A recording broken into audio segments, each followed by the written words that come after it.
தொழில் நிறுவனங்கள் இந்த புதிய ஆட்சியை நம்பி தமிழ்நாட்டுக்கு வர பயப்படுறாங்க, தயங்குகிறாங்க. அதனால வேற மாநிலங்களுக்கு போயிட்டு இருக்கிறாங்க. என்ன காரணம்?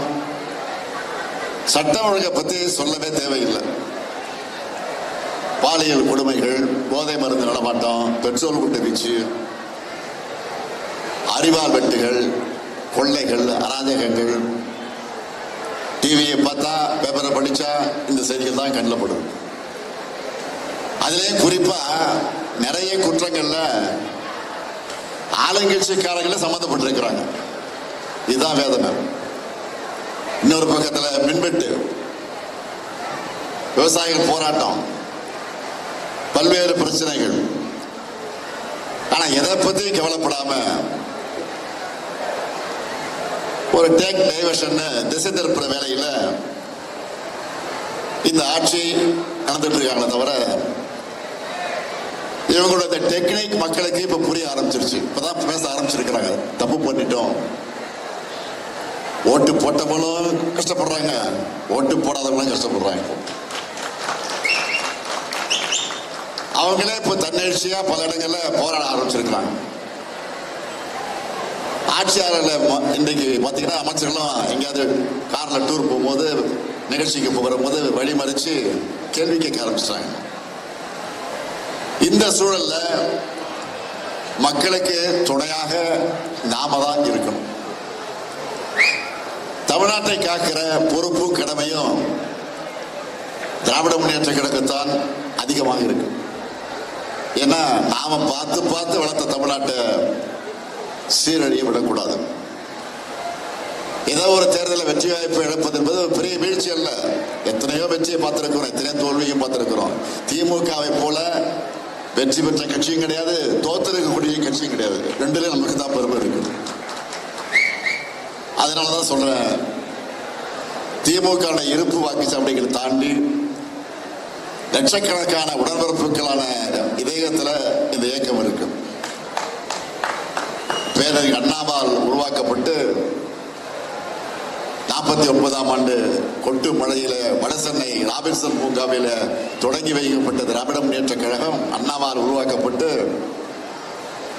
தலைவர் கலைஞர்களால் வளர்த்தெடுக்கப்பட்டு வலிமையான அமைப்போடு இந்த இயக்கம் இருக்கு.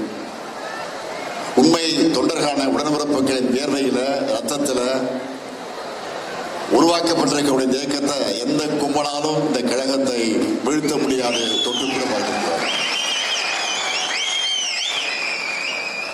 உடன்பிறப்புகளை உழைப்போம்.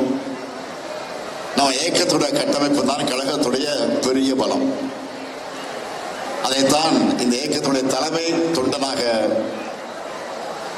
உங்களை எல்லாம் நான் அதிகமான அளவுக்கு நம்புகிறேன். நீங்க நினைச்சு பாருங்க,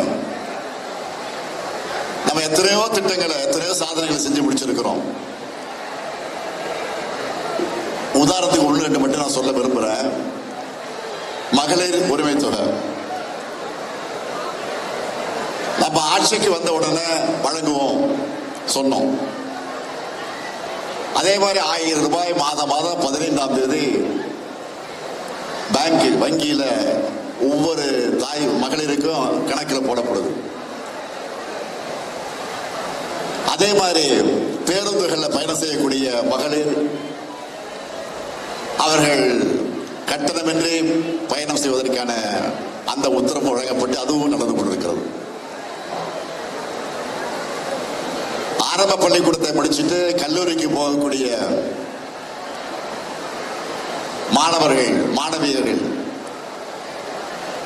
அவங்க மேல் படிப்புக்கு போகக்கூடிய வசதி இல்லாத அந்த குடும்பத்தில் லட்சக்கணக்கான மாணவர்கள் இருக்கிறார்கள் என்பதை அறிந்து அதற்காக மாதம் அந்த மாணவர்களுக்கு, மாணவியர்களுக்கு தமிழ் புதல்வன் புதுமை பெண் என்ற திட்டத்தின் சார்பில் மாதம் 1000 ரூபாய் வழங்கப்படுது.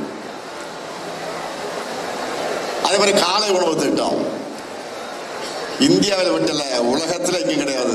நம்மை பார்த்து தான் லண்டன் மாநகரத்தில் இருக்கக்கூடியவர்கள் வந்து இதை பார்த்துட்டு அதை நடத்திட்டு இருக்காங்க. கனடா நாட்டில் அது நடந்து கொண்டிருக்கிறது. பல மாநிலங்கள்ல இப்ப நடக்க தொடங்கி இருக்கு. அண்ணா ஒரு முறை சொன்னார்,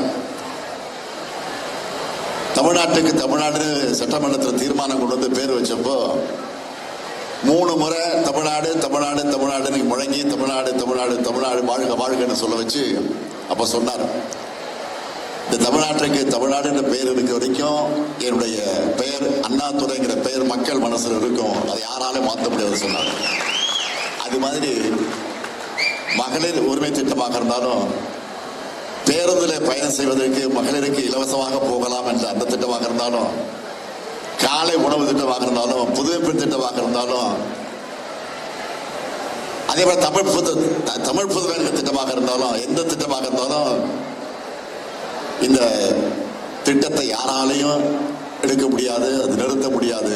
அந்த திட்டம் இருக்கிற வரையில இந்த அடியன் ஸ்டாலினுடைய பெயர் நிலைச்சு இருக்கும். அதான் எனக்கு பெருமை, அதான் இந்த இயக்கத்துக்கு பெருமை, அதான் உங்களுக்கு பெருமை. எனவே தமிழ்நாட்டு வளத்துக்கும் நலத்துக்கும் உண்மையான காவல் அரண் திமுக தான் என்ற புகழை காப்பாற்றுகிற வகையில தொடர்ந்து நாம் பணியாற்றுவோம். தேர்தல் எப்ப வேணும்னாலும் வரலாம், விரைவில் வரலாம், ஒரு 3 மாசம் கழிச்சு வரலாம், ஒரு 6 மாசம் கழிச்சு வரலாம். ஏன்னா ஆட்சி என்பது மெஜாரிட்டியோட வெற்றி பெறலவங்க நல்லா தெரியும் உங்களுக்கு. மெஜாரிட்டியோட இல்ல, மெஜாரிட்டி நான் 234 தொகுதிக்கு பாதியில் என்ன 118 வரணும். இப்ப எவ்வளவு ஜெயிச்சாங்க? 108 தான். இப்ப சில கூட்டணி நம்மோட இருந்த கூட்டணி கட்சி, நீங்க திமுக தான் ஜெயிக்கணும், ஸ்டாலின் தான் முதலமைச்சர் ஆகணும் ஓட்டு போட்டீங்கல்ல, தமிழ்நாட்டு மக்கள் ஓட்டு போட்டாங்கல்ல, அந்த கட்சி கூட்டணி நம்மோடு இருந்த கூட்டணி கட்சி ஆதரவுல தான் நீங்க இந்த வண்டி ஓடிக்கிட்டு இருக்கு. ஓடுகிற வண்டி எங்க இப்ப நிற்கும் போதுன்னு தெரியல. ஆனா எது நடந்தாலும், எப்ப எது நடந்தாலும் நாம ரெடியா இருக்கணும். எந்த நேரத்தில் தேர்தல் வரலாம், எந்த சூழ்நிலை வரலாம், 100% நம்ம ரெடியா இருக்கணும். எனவே கழகத்தினுடைய வெற்றிக்கு இந்த நிமிஷத்திலிருந்து உழைக்க தொடங்குவோம், பாடுபடுவோம், பணியாற்றுவோம் என்ற உறுதி எடுக்கிற நிகழ்ச்சியாக இந்த நிகழ்ச்சியை நான் பயன்படுத்திக் கொள்ள விரும்புகிறேன். எனவே தாய் கழகத்தை தேடி வந்திருக்கக்கூடிய முன்னாள் அமைச்சர் நம்முடைய இனிய சகோதரர் பெஞ்சமின் அவர்களையும், அவரோடு சேர்ந்திருக்கக்கூடிய எல்லாரையும் மீண்டும் ஒரு முறை